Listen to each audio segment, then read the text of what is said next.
নমস্কার, good morning to all. একটা exclusive update নিয়ে চলে এসেছি, তাও আবার এসকেকে নিয়ে।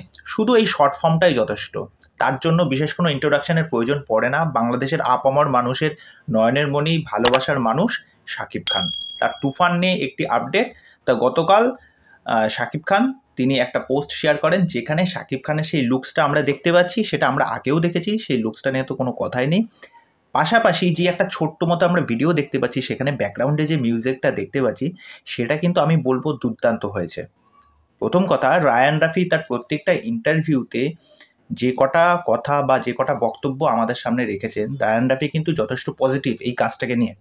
কেননা আমি যেহেতু প্রত্যেকটা ইন্টারভিউ, সেটা ওপার বাংলা হোক বা এপার বাংলা, প্রত্যেকটা ইন্টারভিউ যেহেতু দেখি, রায়ান রাফি কিন্তু বারবার বলেছেন এই কাজটায় আপনারা কিন্তু শাকিব খানকে একদম অন্যভাবে দেখতে পারবেন।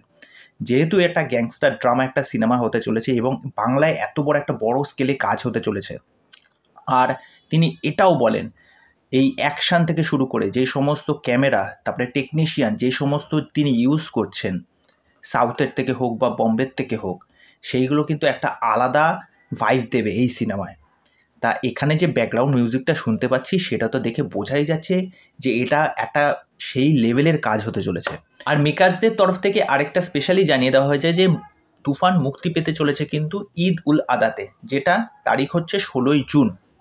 এবার দেখবেন যে শাকিব খানের প্রিভিয়াস যে কোনো সিনেমা, সেটা কিন্তু এই যে ঈদের দিন বা মহরম বা অন্য কোনো যে কোনো দিন বলুন, ফেস্টিভ্যাল দিনগুলোতে যখনই মুক্তি পেয়েছে, সেগুলো কিন্তু ভালো রান করেছে। এবার শুধুমাত্র বাংলাদেশে না, আমাদের ভারতেও মুক্তি পেতে চলেছে।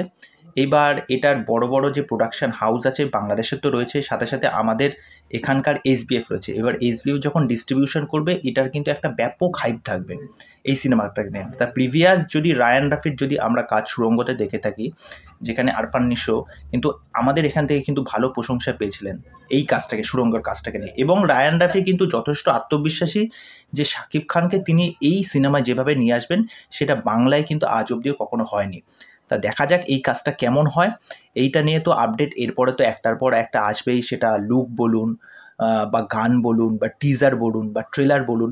এবার দেখা যাক এই সিনেমাটা বাংলাদেশ হোক বা আমাদের ইন্ডিয়াতে হোক, কতটা কি কালেকশন করতে পারে। এবং রায়ান রাফির প্রতি আমি এতটাই আত্মবিশ্বাসী, তিনি যতবার বলেছেন যে আপনারা চিন্তিত হবেন না, যারা ফ্যান আছেন তাদের বা যারা শাকিব খানের সিনেমা দেখতে পছন্দ করেন, তাদের জন্য বারবার এই মেসেজটা দিয়েছেন যে আপনারা এই শাকিব খানকে কখনো আলাদাভাবে আগে এরকমভাবে দেখেননি।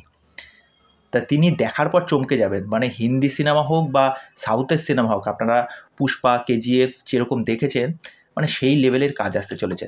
তা দেখা যাক। তা এই বিষয়ে আপনাদের কি মতামত, সেটা অবশ্যই আমাকে কমেন্ট করে জানাবেন। তো চলুন পরবর্তী নেক্সট ভিডিওতে দেখা হবে। এবং শেষে যাওয়ার আগে আরেকটি বিষয় আপনাদেরকে বলে যাই, যখনই আমি শাকিব খানকে নিয়ে কোনো রকম আপডেট দিয়েছি বা অন্য আমাদের এখানকার যখন কোনো স্টারকে নিয়ে আপডেট দিয়েছি, তখন অনেকেই নিজেদের মতামত বলেন যে এদেরকে নিয়ে ভিডিও বানাও। আমি অবশ্যই ভিডিও বানাবো, আমার ভিডিও বানানোতে কোনো অসুবিধা নেই। যখন অফিসিয়ালি কোনো আপডেট আসবে বা কোনো স্টারকে নিয়ে কোনো কথা হবে বা ইন্টারভিউ আসবে, সেগুলো অবশ্যই আপনাদের সামনে শেয়ার করব। এইবার বিষয়টা হচ্ছে কি, সেইগুলোর ক্ষেত্রে আপনাদের সাপোর্টটা দরকার। ঠিক আছে? আপনারা এইভাবে সাপোর্ট দেবেন, ভালোবাসা দেবেন।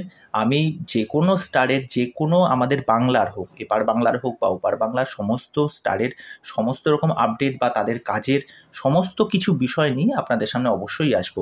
এটাই ছিল বলার। তো চলুন পরবর্তী নেক্সট ভিডিওতে আবার দেখা হবে। এইভাবে ভালোবাসা দেবেন, সাপোর্ট করবেন। নমস্কার।